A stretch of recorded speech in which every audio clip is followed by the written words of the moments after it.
Cette vidéo est la troisième partie de la vidéo Je démarre un aquarium low-tech à la méthode CRAD. Alors, je vais vous parler de la couleur de l'eau, encore une fois, des poissons, de l'évolution générale du bac, des micro-bestioles. Et alors, entre-temps, depuis la dernière vidéo, j'ai fait une remise à niveau avec de l'eau de pluie et j'ai rajouté quelques racines. Comme ça, vous savez tout. Alors, la couleur de l'eau. Donc, l'eau, vous pouvez le constater, elle est bien verte. Alors, c'est dû à un éclairage trop puissant ou de trop longue durée et une eau très riche. Tout ça conduit au développement des micro-algues. Alors, les micro-algues, c'est vraiment pas nocif pour l'aquarium, loin de là. C'est considéré comme inesthétique, mais ce n'est pas du tout un problème dangereux en tout cas. C'est même très nourrissant pour les micro-organismes. Donc, honnêtement, je n'ai pas encore réagi parce que j'hésite vraiment à me battre contre ça parce que je me dis que c'est peut-être la solution pour avoir un aquarium autonome sur le plan nutritif. Donc je suis en train de voir un petit peu comment ça se passe, car les microalgues nourrissent les micro-organismes qui nourrissent les poissons, et s'il y a assez de nourriture pour les micro-organismes, peut-être que j'arriverai à maintenir des populations qui survivront à l'appétit des poissons, et qui pourront les nourrir sur le long terme. Donc voilà, ça c'est un rêve, hein. J'espère un jour y arriver. Je ne sais pas si quelqu'un est déjà arrivé à vraiment avoir un aquarium autonome, étant donné que c'est un petit volume, c'est compliqué. Donc voilà, on va voir ce que ça donne. Je laisse un peu la nature faire pour le moment et on va voir sur le long terme ce qui se passe. Alors, du côté des poissons, j'ai choisi de mettre un petit banc de Daniotin Winnie, qui sont des petits poissons qui font entre 2,5 cm et 3 cm, qui tiennent des températures assez basses, qui sont assez jolis, sont très chouettes, qui occupent bien la place dans l'aquarium, donc ça c'est très chouette.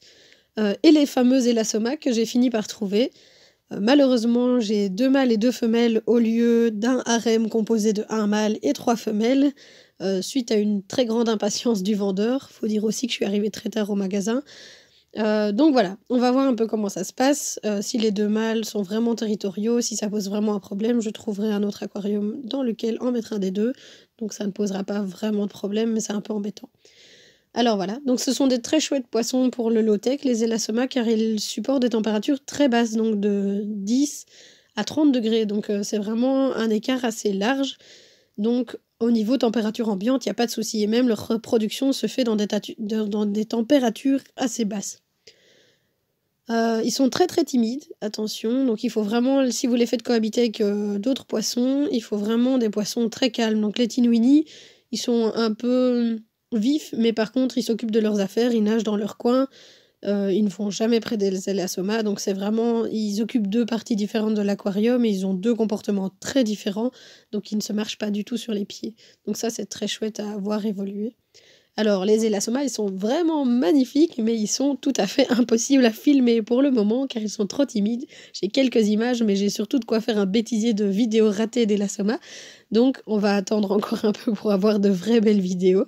Et attention, aussi, ils mangent de la nourriture vivante. Donc ça, c'est le petit point, voilà, qui peut poser problème si vous en voulez chez vous.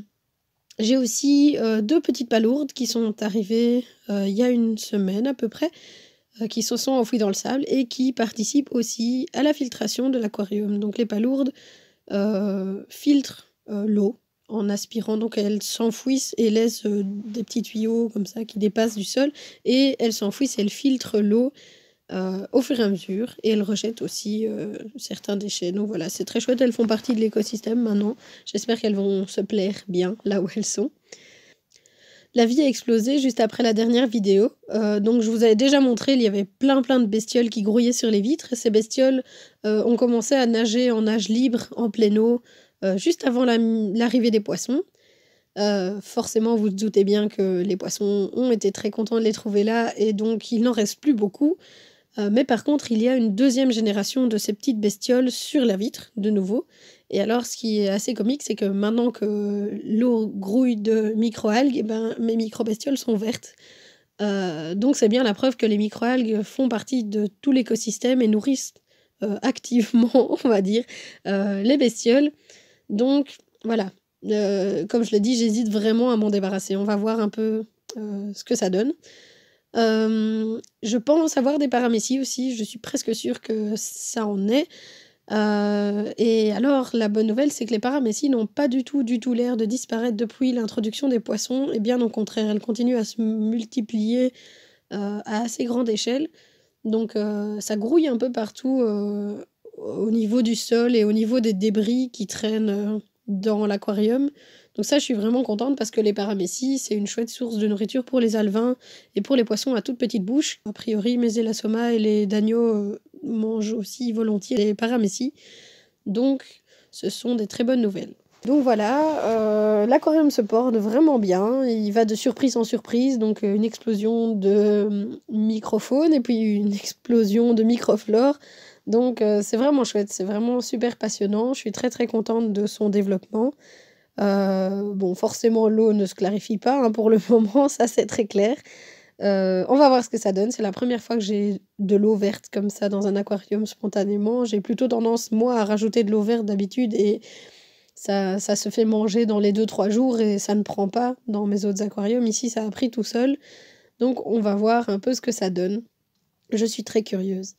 Voilà, c'est toujours très très chouette de partager tout ça avec vous. Donc, on se reverra pour, à mon avis, une dernière vidéo où je vous dirai si j'ai réussi à faire cohabiter les populations de micro-organismes et les poissons. Je vous dirai comment ça se passe au niveau du développement des plantes, des poissons, comment l'aquarium se porte.